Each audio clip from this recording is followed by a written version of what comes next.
Masuk. Dah. Okey.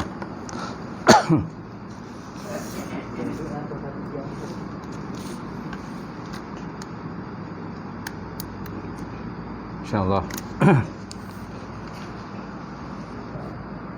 Kita mulakan pengajian malam ini dengan sama-sama membaca kitab.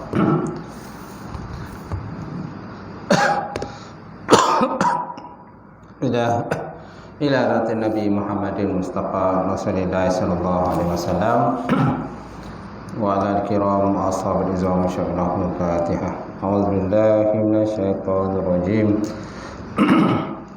Bismillahirrahmanirrahim. Alhamdulillahi rabbil alamin. Ar-Rahmanir Rahim. Maliki yaumiddin. Iyyaka na'budu wa iyyaka nasta'in. Ihdinas siratal mustaqim. Siratal ladzina an'amta 'alaihim ghairil maghdubi 'alaihim waladdallin. Assalamualaikum warahmatullahi taala wabarakatuh. Alhamdulillahillazi anzala 'ala 'abdil kitab wa lam yaj'al lahu 'iwaja qayyiman liyunzira ba'san shadidan min ladunhu wa yubashshirul mu'minina allazina ya'maluna shalihat anna lahum ajran hasana makisina bi abada. Asyhadu an la ilaha illallah wahdahu la syarikalah wa asyhadu anna Muhammadan abduhu wa rasuluh. Allahumma salli wa sallim ala sayyidina wa nabiyina wa habibina syafiina wa zuhrina wa maulana Muhammad imamil muttaqin wa qadadan mujahidin wa ala alihi wa sahbihi wa man da'a bi da'watihi wasanna bi sunnatihi ila yaumil. Rabbi shrah li sadri wa yassir li amri wa hlul 'uqdatam min lisani yafqahu qawli. Amma ba'd. Qala Allah Subhanahu wa ta'ala fi kitabil azim, ba'da'udzu billahi minasyaitonir rajim. Yarfa'illahu allazina amanu minkum wallazina utul ilma darajat.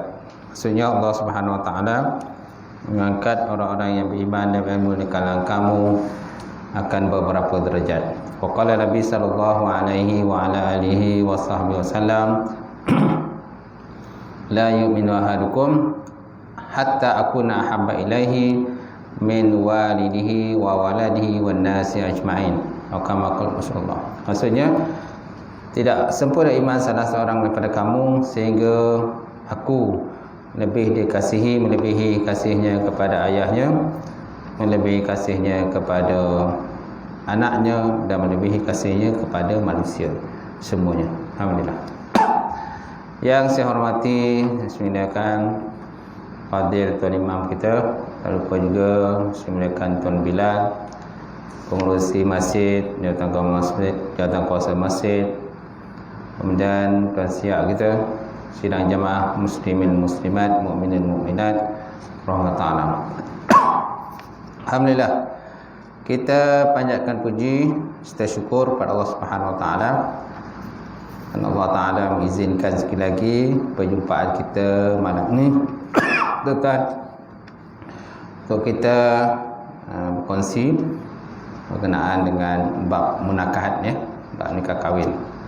Fiqh Minhaji, kitab Fiqh Minhaji Imam Syafi'i yang dikarang oleh Dr. Mustafa Al-Kin, Mustafa Al-Buwa, Ali As-Sabaji. Masih dalam bab nikah, tujuan bernikah. Ada tanda khusus apa? Tanda tak?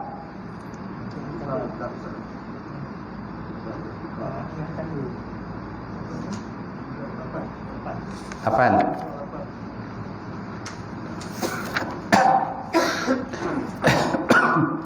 Lapan bawah. 8 masuk 9.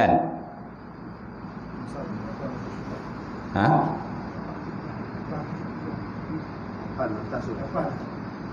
8 baru masuk 8 lah. Baru masuk. Baik. Hadis seterusnya, contoh. Hadis seterusnya an Sa'ad bin Abi Waqqas, betul ya? An Sa'ad bin Abi Waqqas radhiyallahu ta'ala anhu qala radda Rasulullah sallam an Utsman bin Mat'un. Utsman bin Mat'un at-tabattul. Walau azina lahu lakhtasaina. Hadis seterusnya dalam tujuan bernikah, hikmah bernikah yang pertama itulah memenuhi keperluan fitrah manusia kan. Ada satu hadis yang diterima daripada Sa'ad bin Abi Waqqas. Katanya radda Rasulullah SAW an Utsman, menolak. Radda mana menolak oleh baginda Rasulullah SAW ala Utsman bin Mat'un ataupun Maz'un, atas seorang lelaki bernama Utsman bin Maz'un. Kenapa? Kerana Utsman bin Affan ni dia nak at-tabattul. Tabattul maknanya membujanglah. Tujuan membujang ialah beribadah. Tujuan dia membujang kerana nak ibadah. Walau azina lahu laqtasaina, dan jikalau diizinkan oleh baginda kepadanya untuk bertabatul, nescaya kami akan mengkembiri kan, macam tu, macam kambing tu kan, mengkembiri. Jadi apakah tujuan mengkembiri ni? Tujuan kembiri ni supaya tidak ada keinginan nafsu lah. Tak ada keinginan nafsu terhadap perempuan, macam tu. Tapi dia ada kesan tak sampingan daripada kesihatan, betul tak? Saya tak pastilah ada kesan tak kesan kalau mengkembiri ni. Cuma bila tengok kambing mengkembiri ni tak adalah kesan apa-apa. Okey je lah, sihat je kan, macam tu. Tapi dia tidak ada keinginan lah kepada kambing betina bila dikembirikan. So maknanya begitu jugalah. Kalau manusia dia dikembirikan, maka sudah tentu dia tidak ada keinginan untuk berkahwin, macam tu. Cuma dia telah menyalahi daripada fitrah. Fitrah kejadian manusia itu mana ada keinginan nafsu, tu tak? Nafsu. Ya memang nafsu ni semula jadilah Allah Ta'ala ciptakan kepada manusia. Dan Nabi SAW juga suka dengan umatnya yang ramai pada hari kiamat. Nabi berkata, fa inni muqassirun bikumul umam yaumil qiyamah. Sebenarnya aku suka dengan jumlah umatku yang ramai pada hari kiamat. Dan Nabi juga bila umat Nabi ramai, sudah tentu ramailah yang akan berselawat kepada Rasulullah sallallahu alaihi wasallam. Man shalla alayya maratan sallallahu biha asyara. Siapa berselawat kepadaku dengan sekali selawat, maka Allah Ta'ala berselawat kepadanya dengan 10 kali selawat. Jadi kalau ramai umat Nabi ini, sudah tentu ramailah akan berselawat kepada Rasulullah. Kalau umat Nabi tak ramai nak berselawat. Kadang ada kalangan Nabi-Nabi ni yang tidak ada umat dia. Ada yang umatnya seorang aja, ada 2 orang saja umat. Antara umat yang ramai ialah umat Nabi Musa AS, dan terakhir ialah umat baginda Rasulullah SAW, umat yang paling ramai, insya-Allah.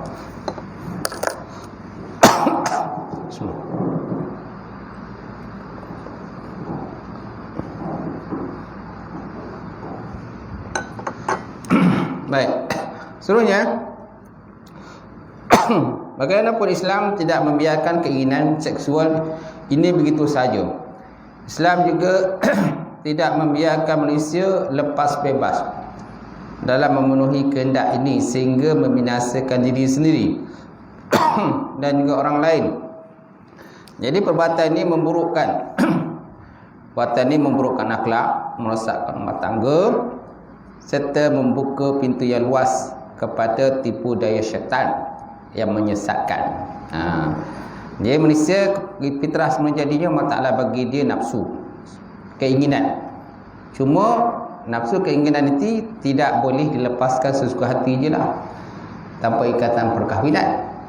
Mesti ada ikatan perkahwinan. Kalau tak ada ikatan perkahwinan, sudah tentu ramailah nanti anak-anak yang tidak satarah, anak-anak orang nikah, ramailah. Tak tahu siapa bapa dia. Mak dia tahulah mak dia, tapi bapa dia tu tak tahu siapa. Dia dengan nak dibinkan dengan siapa. Okay? Jadi dia akan membawa kesan buruklah kepada masyarakat tu sendiri. Macam tu, seperti di barat kan.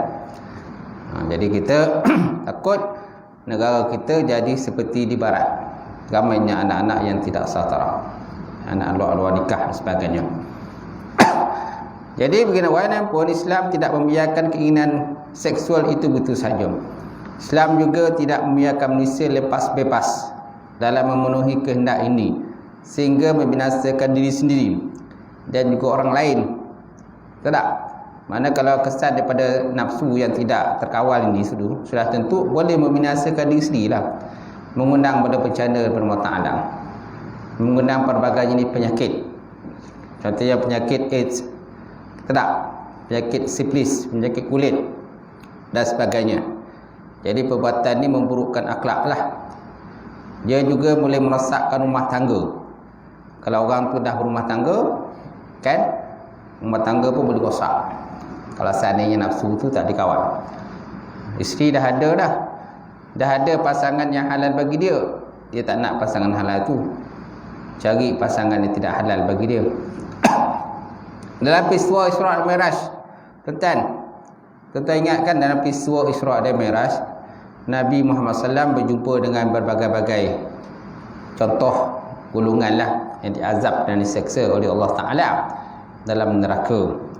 Antara golongan yang Nabi jumpa ialah golongan yang mana dihidangkan makanan-makanan yang enak, dihidangkan makanan-makanan enak pada mereka, kemudian dihidangkan makanan-makanan yang buruk, yang tidak elok, yang busuk.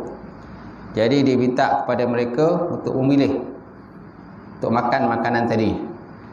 Yang dipilih ialah makanan yang buruk, yang busuk, yang buruk, yang bergulat. Makanan yang elok dia tak nak, daging yang elok tak nak, dia pilih juga makanan yang tak elok. Macam tu. Lalu Nabi SAW pun tanya dengan malaikat Jibril, ya Jibril, apakah maksud dengan golongan ini? Inilah golongan kau ya Muhammad, yang mana ada kan pasangan yang halal bagi dia, ada isteri yang halal ataupun ada suami yang halal bagi dia, tetapi dia mencari yang lain yang tidak halal bagi dia lah, yang tidak halal bagi dia. Macam tu.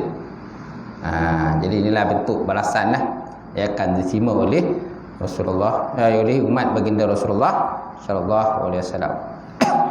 Peristiwa Isra' Mi'raj merupakan satu peristiwa yang luar biasa, ya, yang sepanjang tahun kita menyambut Isra' dan Mi'raj.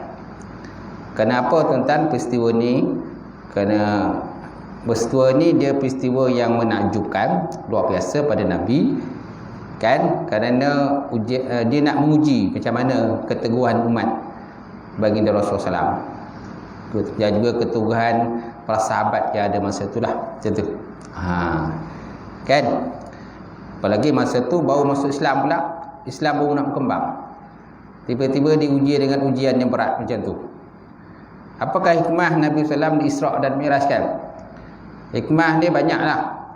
Salah satunya untuk memujuk hati Nabi SAW kerana peristiwa yang sedih sebelum itu. Siapa yang wafat sebelum tu? Kan? Iaitu Siti Khadijah, isteri Rasulullah SAW, dan yang kedua Abu Talib, bapa saudara Rasulullah SAW, kan? Datuk kan? Datuk Nabi ya, Abu Talib. Yang banyak orang kata menyokong perjuangan Rasulullah sallallahu alaihi wasallam. Jadi Nabi sedihlah dengan apa yang berlaku pada Nabi. Jadi untuk memujuk hati Nabi yang sedih ini, maka Nabi pun di Isra' dan Mi'rajkan. Di Isra' dan Mi'rajkan dengan tubuh dan juga dengan jasad baginda Rasulullah sallallahu alaihi wasallam. Jadi peristiwa Isra' Mi'raj ni bukan dalam mimpi. Bukan dalam mimpi. Kalau dalam mimpi tak jadi fitnah, tak jadi ujian. Sebab apa? Lepas tu ada yang beriman, ada tak beriman, ada yang masih kekal beriman, ramai juga yang murtad. Sebab apa? Benda tu Satu fitnah ataupun ujian lah. Kalau tak ujian, sudah tentu semua okey je. Alah, mimpi je, tak ada apa pun. Muhammad mimpi je, tak ada apa benda pun. Kan? Tapi ini bukan mimpi. Peristiwa yang benar berlaku. Nabi Isra' dan Nabi Mi'raj. Sesuai dengan firman Allah Ta'ala dalam surah Isra' tu. Subhanallazi asra bi 'abdihi lailan minal masjidil haram ilal masjidil aqsa allazi barakna ma haulahu linuriyahu min ayatina innahu was-samiul basir. Maksudnya Allah Ta'ala yang telah mengisrakan Nabi pada waktu malam daripada Masjidil Haram di Mekah ke Masjidil Aqsa di Palestin, yang kami berkati di sekitarnya, di sekelilingnya kan. Supaya kami nak menunjukkan kepada kamu tanda-tanda kekuasaan kami. Dan semua Allah Ta'ala tu maha mendengar lagi maha melihat. Macam tu. Okay. Isra' maknanya berjalan malam. Mi'raj naik ke langit. Mi'raj naik ke langit. Banyak tuan-tuan, kalau tuan-tuan cerita Isra' Mi'raj memang banyaklah dia punya pengajaran-pengajaran. Kalau nak buka satu-satu tu banyaklah pengajarannya. Kita nak boleh ulas. Nak ulas kadang-kadang 2-3 jam pun tak selesai ulas Isra' dan Mi'raj ni. Macam tu. Betul tak? Macam tu. Banyaklah pengajaran situ. Antaranya lah apa yang Nabi jumpa tadi lah. Nabi berjumpa dengan golongan tadi. Nabi jumpa dengan golongan yang menghimpap kepalanya dengan batu. Kan? Nabi berjumpa golongan dengan yang mana kuku mereka panjang, yang dibuat daripada besi kan. Kemudian kuku tu digunakan untuk mencakar-cakar muka mereka sendiri dan dada-dada mereka sendiri kan. Macam tu. Dan ada golongan yang menggunting bibir-bibir mereka dengan gunting daripada api neraka.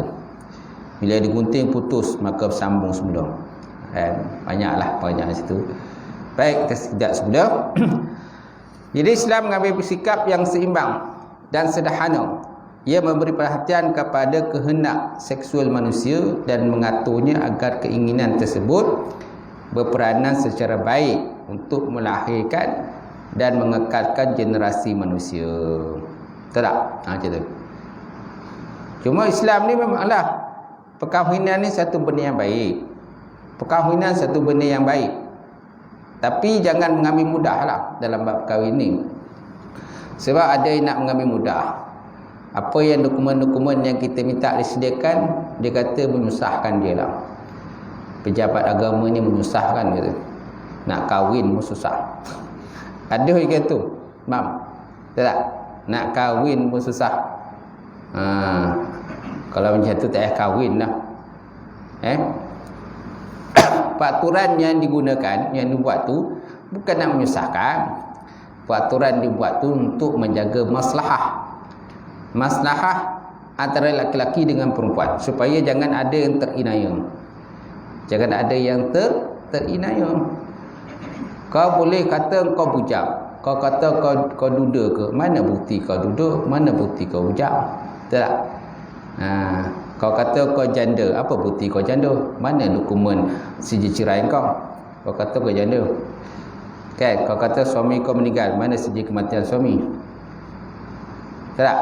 Dokumen yang diperlukan bukan nak menyusahkan, supaya nak menjaga kemaslahatan, supaya satu pihak lagi tidak teraniaya, supaya tidak ditipu. Betul tak? Supaya masing-masing tidak tipu. Sebabnya perlu ada check and balance, win-win situation lah, menang-menang. Betul tak? Sebab nak kahwin ni bukannya sehari dua. Kau nak kahwin lama, dan kau datang pejabat agama pun tu dah sekali. Besok tak tahu lagi kau baru datang lagi. Mungkin dah anak cucu semua datang balik. Anak cucu nak nikah semua datang semua pejabat agama. Itu pun kita suruh sediakan dokumen ni, dokumen tu dan sebagainya. Banyak pula kan. Komplain sana, komplain sini, susah sana, susah sini. Kan dia suka, dia kata dia suka agak pejabat agama ni agak suka orang berzina agak Macam tu rasanya. Dia kata pejabat agama ni memang suka kalau orang berzina. Kalau kau tuan nak berzina, berzina lah, bukan kami yang tanggung. Tak? Kau tuan nak berzina, bukan kami yang tanggung, tuan yang nak buat. Kita buat benda peraturan tu supaya orang lain jangan terinaya. Tak? Macam tu. Baik. Apalagi zaman sekarang ni, zaman yang penuh dengan penipuan. Zaman yang penuh penipuan. Yang terbaru ni pun ada yang menipu. Hakim pun ditipu. Yang terbaru tu tuan. Hakim pun ditipu. Dia tipu, dia kata ayah itu gaib. Dia kata ayah dia gaib. Dia kata dah 3 tahun tak jumpa ayah. Gaib. Jadi kita keluarkan surat pergi mahkamah wali hakim atas nama wali gaib. Kan? Tak apa bondo ditipu oleh mahkamah dan sebagainya. Jadi akhirnya pakai wali hakim. Bila dah nikah pakai wali hakim, kan adik datang. Adik budak perempuan datang pejabat agama. Dia nak tengok, dia kata dia dapat tahu bahawa kakak ni dah kahwin. Dia dapat tahu kakak dia dah kahwin. Dan duduk satu taman dengan dia. Dia tak percaya kakak ada kahwin. Jadi datang nak tengok betul kakak ada kahwin. Cek dalam komputer semua, betul kakak ada kahwin. Guna wali hakim. Dia kata ayah masih hidup, duduk dalam taman, satu taman. Ayah masih hidup, duduk satu taman. Gitu. Macam mana tu? Ayah masih hidup, tapi ditipu. Hakim pun ditipu. Kerana hakim pun ditipu kan. Dia akal hakim tu, dia kata wali tak ada, wali gaib. Sedangkan wali dia duduk satu taman dengan dia. Masya-Allah. Tu antara contohlah. Tu zaman sekarang yang berlaku. Mana demi yang kata memanglah kahwin tu benda yang baik. Kahwin benda yang baik, benda yang bagus, sunnah. Dan digalakkan berkahwin. Tetapi janganlah melanggar-langgar peraturan-peraturan yang tetapkan. Bukan nak menyusahkan peraturan itu. Macam tu. Supaya kita nak menjaga maslahah. Besok nanti kalau ada anak, macam mana anak kau? Layak tak disah, ditarafkan anak tu pada suami kau? Layak ke? Kan? Macam tu. Dah satu hal pula nanti nak kena bubarkan, nak kena farakkan di mahkamah pula.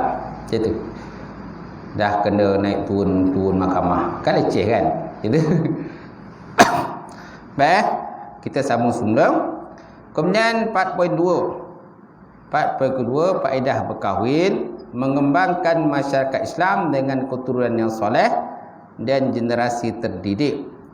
Imdadul mujtama' al-islami binasli soleh. Binasli soleh, mengembangkan masyarakat Islam dengan keturunan yang soleh dan juga generasi yang terdidik. Islam mengajak umatnya meramaikan keturunan yang merupakan matlamat antara matlamat untuk membentuk masyarakat yang diguruni serta kehebatan. Serta kehebatan kan. Di samping itu pernikahan ni untuk mawaddah, sakinah warahmah kan.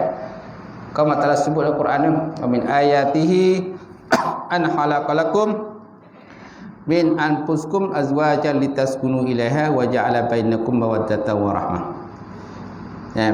Wa min ayatihi an khalaqalakum min anfusikum azwajan litaskunu ilaiha wa ja'ala bainakum mawaddatan wa rahmah. Inna fi dzalika laayatin liqaumin yatafakkarun. Surah Rum ayat 21. Setengah daripada tanda-tanda kuasaan kami itu, kami jadikan pasangan yang daripada diri kamu sendirilah, mana daripada keturunan Adam sendiri. Litaskunu ilaiha, supaya kamu condong hati kepadanya. Wa ja'ala bainakum mawaddah wa rahmah, dan supaya dijadikan antara kamu itu mawaddah, belas kasihan, dan juga rahmat. Rahmat kepada Allah. Inna fi dzalika laayatin liqaumin yatafakkarun. Semua itu tanda-tanda kuasaan kami bagi orang-orang yang mahu berfikir, tidak berfikir, berakal dan sebagainya. Islam mengajak umatnya meramaikan keturunan yang merupakan antara matlamat untuk membentuk masyarakat yang digurungi kerana kehebatan dia. Masyarakat Rabbani, pernah dengar kan perkataan Rabbani, masyarakat Rabbani. Masyarakat ni Rabbani, masyarakat yang takutlah kepada Allah Subhanahu Wa Taala. Itu masyarakat Rabbani. Baik, ada hadis Nabi SAW bersabda, qala Rasulullah SAW, tazawwaju waludul wadud fa inni muqasirun bikumul umam yaumil qiyamah. Ini hadis tadi. Nabi SAW bersabda, kawinlah wanita yang subur. Kawinlah wanita yang subur dan wanita yang penyayang. Sesungguhnya aku berbangga dengan umat yang ramai pada hari kiamat kelak. Macam tu. Dan Nabi pernah sabda, kawinlah perempuan tu dengan 4 perkara kan. 4 perkara. Kan yang pertama, kerana agama dia. Yang kedua, kerana harta bimaliha. Pertama, lidiniha, kerana agama. Yang kedua, limaliha, kerana harta dia. Yang ketiga, linasabiha, kerana keturunannya. Tak? Dan yang keempat, kerana apa? Kecantikan, jamaliha, cantik. Tak mam. So ada 4 perkara lah. Kahwinnya perempuan tu kerana 4 perkara. Okey? Tapi yang 4 yang terbaik ialah lidiniha, kerana agama dia. Kahwinlah perempuan tu kerana agama dia. Okey? Tapi kalau ada ciri dia ompek-ompek ada, untunglah. Mam. Ompek-ompek ada. Macam Nabi kahwin dengan Siti Khadijah kan? Siti Khadijah binti Khuwailid. Dia ni seorang wanita yang baik, wanita yang baguslah. Pada zaman jahiliyah tuan-tuan, zaman jahiliyah ni zaman antara zaman keruntuhan umat manusia, peradaban manusia tu runtuh. Kan? Tapi walaupun begitu, tak semua yang runtuh. Tak semua perempuan masa tu jahat. Tak ada. Contoh yang tidak jahat macam tadilah, Siti Khadijah binti Khuwailid. Walaupun dia hidup pada zaman jahiliyah masa sebelum tu, tetapi dia dikenal dengan perempuan yang soleh, perempuan yang baik akhlak dia. Macam tu. Sebabnya dijodohkan dengan Rasulullah sallallahu alaihi wasallam. Kalaulah perempuan Khadijah ni perempuan yang buruk akhlak yang sama seperti perempuan lain, sudah tentu tak dijodohkan dengan Rasulullah sallallahu alaihi wasallam. Macam tu. Jadi dia Khadijah ni dia golongan bangsawan. Dia ni orang harta, cantik pula, dan agama pun bagus kan. Bangun, akhlak pun bagus.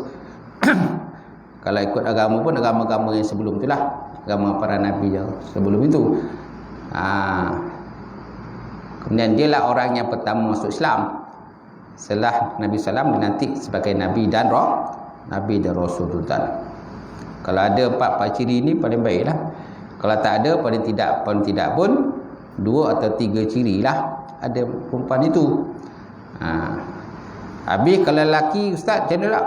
Perempuan ada 4 ciri, lelaki berapa ciri pula? Kalau perempuan 4 ciri, kalau lelaki berapa ciri? Kira sendirilah. Paling tidak pun 10 ciri kan. Yalah, lelaki nak jadi pemimpin, ar-rijalu qawwamuna 'alan nisa'. Lelaki pemimpin pada orang perempuan. Jadi nak jadi pemimpin, tentulah ciri-cirinya lagi banyak daripada perempuan tadi. Tentulah ciri-cirinya lagi bagus. Dia mestilah soleh, kaki masjid, kaki surau, tak? Kaki mengaji semua, kaki taranum, kaki tadarus, semua kaki tu kan. Mana akhlak dia baiklah, bagus macam tu. Maka walaupun muka tak baik pun tak apalah. Ada seorang lelaki tuan-tuan, dia ni buruk rupa dia pada zaman Nabi. Nama lelaki ni Julaibib. Ingat tak? Lelaki ni nama Julaibib. Dia ni sahabat Rasulullah sallallahu alaihi wasallam. Dia ni tak dipastikan keturunan dia. Dia tak dipastikan keturunan. Dia ni anak sahtara ke tak sahtara.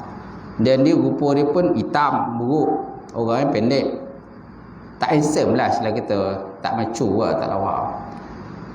Tapi dia ni sahabat Nabi dan dia banyak ikut perang bersama dengan Rasulullah SAW. Satu hari Nabi tanya dia, ya Julaibid, kau tak nak ke bernikah? Kau tak nak ke kahwin? Maka Julaibib kata, siapalah nak den ni? Ya Rasulullah, siapalah manulah perempuan ni nak dengan dia? Saya ni dah lah orang kata orang terbuang, betul tak? Saya ni orang susah, orang miskin dan sebagainya, tak ada apa pun, muka pun tak cantik, tak lawa, tak handsome. Kan zaman sekarang kan perempuan kan suka cari yang handsome, muka Korea. Muka Korea kan. Dia tengok ada perempuan ni, tengok suka dengan kan lelaki Korea lah kan. Itu kadang tak Islam pun Korea tu. Tak, kadang-kadang mengikut dengan kawan ni. Kawan kata handsome, handsome. Betul tak? Jadi Julaibib tadi kata, aku ni tak handsome. Siapalah nak aku ni? Maka Nabi kata, nak tak aku kahwinkan kau dengan seseorang perempuan? Boleh juga Nabi? Ya Rasulullah, boleh juga lah. Maka Nabi bawa lah. Nabi pun bawa lah Julaibib tadi kepada salah seorang pemimpin Ansar. Pemimpin Ansar itu, dia ada seorang anak dia, cantik, lawa lah. Lawa. Maka Nabi pun pergilah, bawa lah pegang tangan Julaibib, pergilah kepada lelaki tadi. Kan dia kata pada lelaki tu, ya sahabatku, dia kata, saya datang ni nak meminang. Saya datang nak meminang. Maka lelaki tadi pun suka dah. Dia ingat yang meminang tu Nabi. Dia ingat Nabi nak meminang anak dia. Saya dengar anak kau ni ada seorang perempuan anak yang cantik. Jadi kami datanglah tujuan untuk meminang. Jadi sahabat tadi kata, oh ni kemungkinan yang nak minang ni Nabi. Maka lelaki itu kata, ya Rasulullah, untuk siapa? Maka Nabi kata, untuk Julaibib. Maka lelaki itu bila dengar nama Julaibib je, merah padam muka. Merah padam muka dia. Apa Julaibib? Ya ke Nabi? Ya Rasulullah. Ya dengan Julaibib. Maka lelaki itu pun menung je tu. Nak timur ke tak timur? Tak timur, tak timur. Maka akhirnya dia tahu dah Julaibib ni siapa. Orang susah, orang miskin, muka pun tak handsome. Nak dikahwinkan dengan anak yang cantik lawa. Maka lelaki itu kata, kalau macam tu saya tak sudi ya Rasulullah. Mana dia menolaklah pandangan Rasulullah sallallahu alaihi wasallam. Jatuh. Tak nak kau nak, ini aku nak pinangkan ni. Untuk Julaibib ni takkan aku nak tolak. Dia tak nak juga. Dia tak nak juga. Maka Nabi pun nak baliklah. Dah pinangan tak diterima, maka Nabi baliklah dengan Julaibib. Okay? Rupa-rupanya perbualan tadi sampailah kepada pengetahuan anak dia, anak yang perempuan tadi. Maka anak perempuan tadi tanyalah dengan ayah dia. Ya ayah, dia kata, sedengar ada orang nak masuk nak meminang saya. Betul ke? Dia kata. Maka ayah dia kata, ya betul. Tadi Nabi datang, Rasulullah SAW datang. Dia datang untuk meminang kamu. Maka dia tanya, untuk siapa? Dia kata untuk Julaibib. Julaibib. Kan? Tapi ayah dah tolak, dia kata. Ayah dah tolak dah. Sebab ayah tak kenal lah dengan Julaibib ni. Tak lawa, tak handsome kan. Ayah cadang nak cik kau yang handsome sikit, lawa sikit kan. Itu.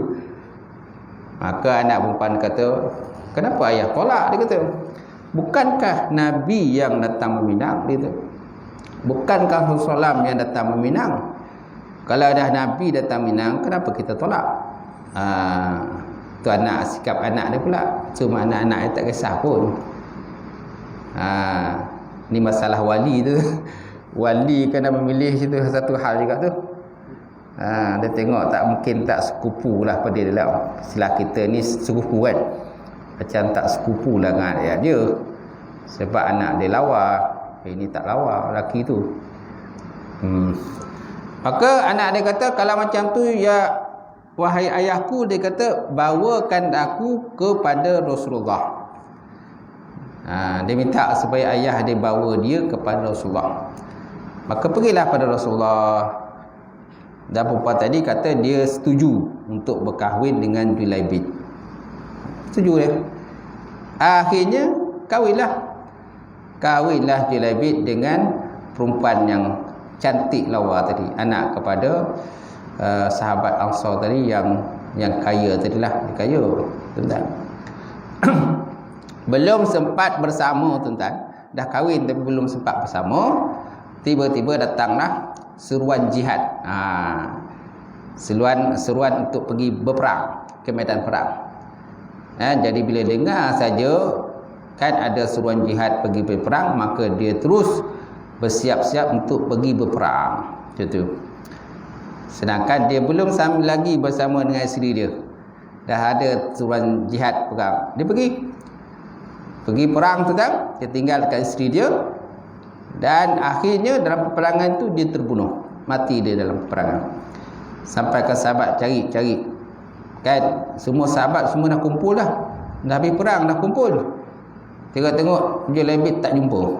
Mana pergi Julaibib? Akhirnya jumpa Julaibib, rupanya dah mati dah meninggal dunia, dah terbunuh, udah tentu kafir dah dia tu.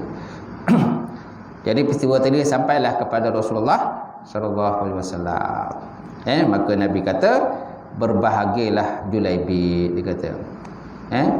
Berbahagialah dengan Julaibib, kepada Julaibib, kerana bidadari syurga tengah menunggu kedatangan dia. Bidadari syurga menunggu kedatangan dia, tuan-tuan. Macam tu. Itulah kelebihan yang Allah Ta'ala bagi pada Julaibib.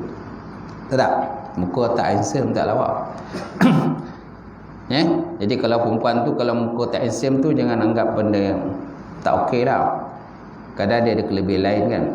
Kadang yang handsome tu yang rajin, yang tak handsome tu rajin. Yang tak handsome rajin, yang handsome tak rajin. Yang tak handsome tak rajin, malas tidur je kan. Yang tak handsome ni yang rajin ni. Yang tangan dia tu kadang mengerutu kan. Kenapa? Bekerja. Rajin bekerja. Kalau tangan lawa berosih tu macam tangan Den kan, berosih ni pemalas sikit. Pemalas buat kerja.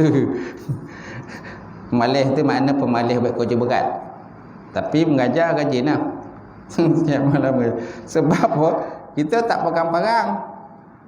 Kita tak pegang parang, tak pegang jangkuk. Yang kita pegang kitab, pen. Setiap hari tanya sijil nikah orang, sijil nikah mam. Tadi pun sebeban sijil nikah pejabat tu. Semalam saya tak masuk pejabat, abang ipar meninggal. Sehari kita punya pejabat, sijil nikah ada bersusun lah. Ustaz, sijil nikah dah siap, sign. Seorang pengantin, sepasang pengantin, dia ada 4 sijil. Sepasang pengantin dia ada 4, kan? 4 helai. 4 helai tu pula depan belakang. Depan dia kena sign, belakang kena sign. Depan kena sign, belakang kena sign. Depan, belakang, depan, belakang.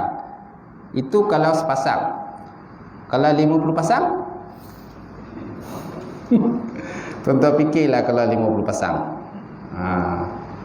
Itu belum kebenaran nikah lagi.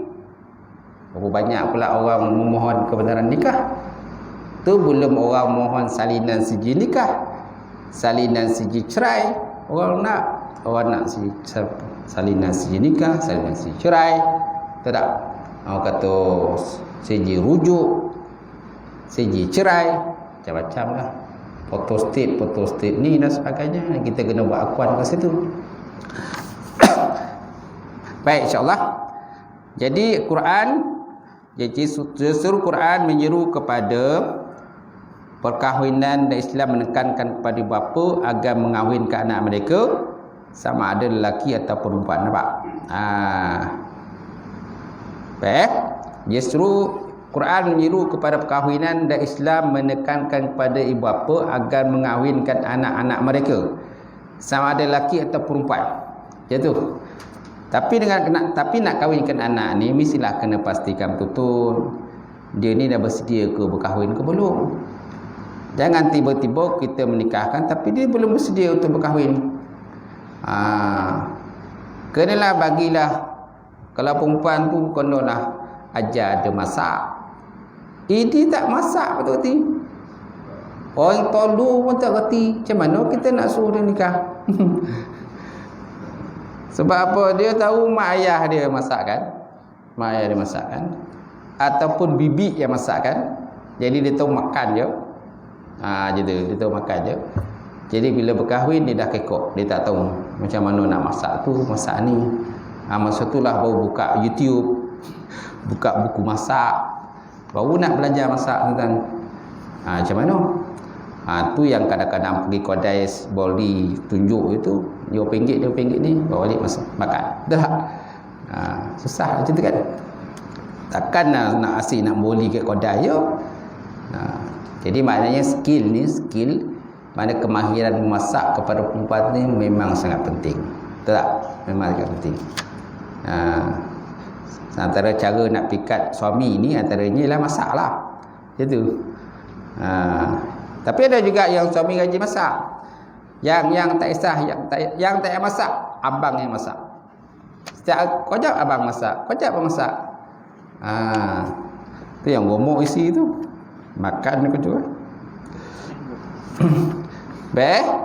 Hal ini berdasarkan firman Allah Subhanahu wa taala, wa ankihul ayyama minkum was-salihin min ba'dikum wa imaikum iyakunu fuqara yughnimullahu min fadlih.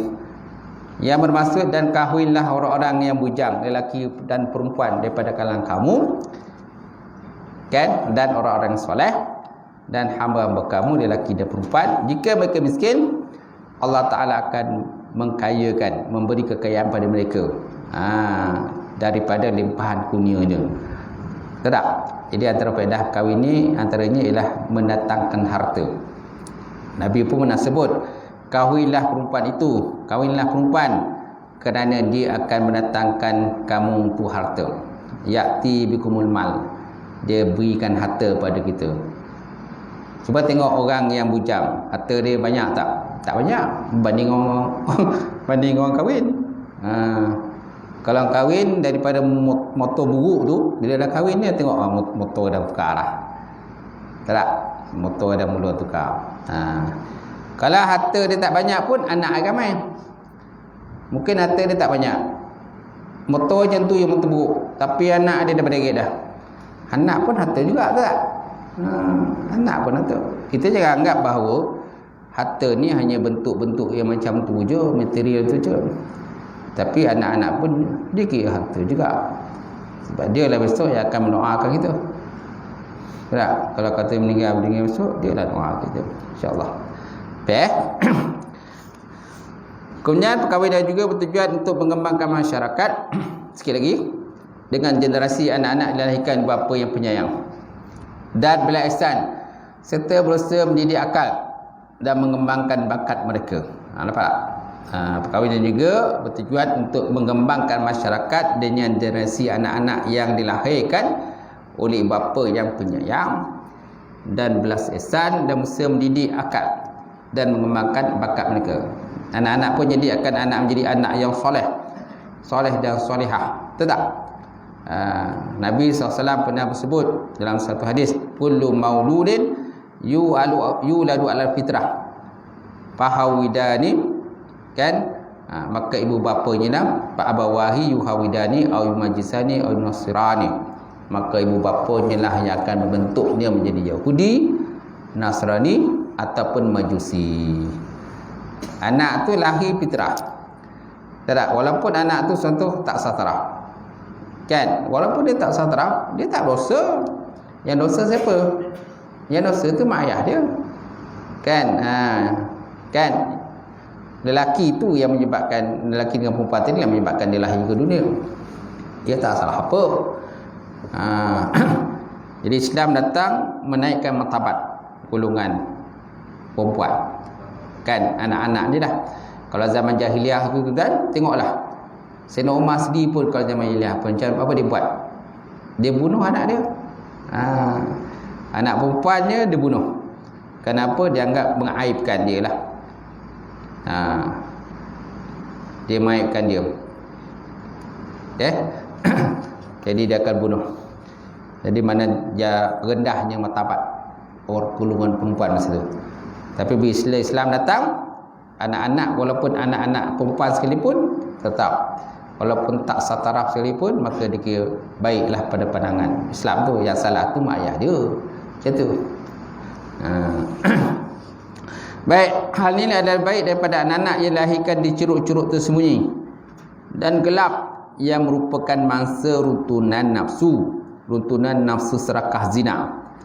Anak-anak yang terhasil daripada perbuatan zina ini tidak punya bapa akan melindunginya. Tak ada bapa yang akan melindunginya dan ibu yang menyayanginya. Kalau anak zina ni maknanya bapa dari segi biologi tu buat tak tahu je. Tak, dia buat tak tahu je. Entahlah, bukan salah aku dia tu. Entah dengan berapa lelaki entah dia tidur kat perempuan tu. Saya ni entah kira berapa pula dia tu kan. Kalau lelaki tu kan. Jadi kalau ada anak tu dia tak mengakulah anak dia gitu. Jadi mereka akan membesar sedangkan dalam diri mereka penuh dengan kebencian. Jadi anak yang tak sarah ni, anak zina ni membesar dalam keadaan dirinya penuh dengan kebencian dan kedengkian terhadap umat masyarakat dan manusia seluruhnya. Betul tak? Tapi taklah semua begitu. Ada juga anak-anak yang tidak satar ni bagus akhlak ni. Bagus akhlak ni, baik akhlak dia. Mana bukan semualah yang kita nak cakap kat sini. Baik tuan-tuan, sekadar itulah perbincangan kita malam ni, insya-Allah. Akan datang kita sambung lagi 4.3 pula. Tuan-tuan tanda situ, kadang saya terlupa. Sebab ada tempat-tempat lain juga saya ada kitab ni, bukan sini aja. Ada soalan, Mam? Untuk surat 8 tu, hadis tu kan? Di bawah surat tu ada pula riwayat Muslim dan Tirmizi. Adakah dua-dua ni dia yang meriwayatkan? Tirmizi meriwayatkan, Muslim pun meriwayatkan. Riwayat Tirmizi dan riwayat Muslim. Mana Imam Muslim pun ada meriwayatkan hadis ini. Imam Tirmizi pun ada juga. Dalam Sunan Tirmizi ada, dalam Sahih Muslim ada. Kalau Tirmizi dinamakan Sunan Tirmizi. Dia tak ada Sahih Tirmizi. Tapi Sunan Tirmizi, kalau Muslim ialah Sahih Muslim. Macam tu. Ada ditandakan tu hadis yang keberapa lah. Boleh semak sendirilah. Macam tu. Ada soalan? Tak ada? Tak ada. Okey. Auzubillahi minasyaitonir rajim. Bismillahirrahmanirrahim. Alhamdulillahirabbil alamin wassalatu wassalamu ala asyrafil mursalin wa ala alihi washabbihi ajmain. Allahumma zidna ilman nafi'a wa yaqinan shadiqa wa ma'lam taqabbal rizqan halalan mubarakatan katsira. Wasi'na fata ya alim nawlana qulubana bi nuri ma'rifataka wa tahna bil arifin.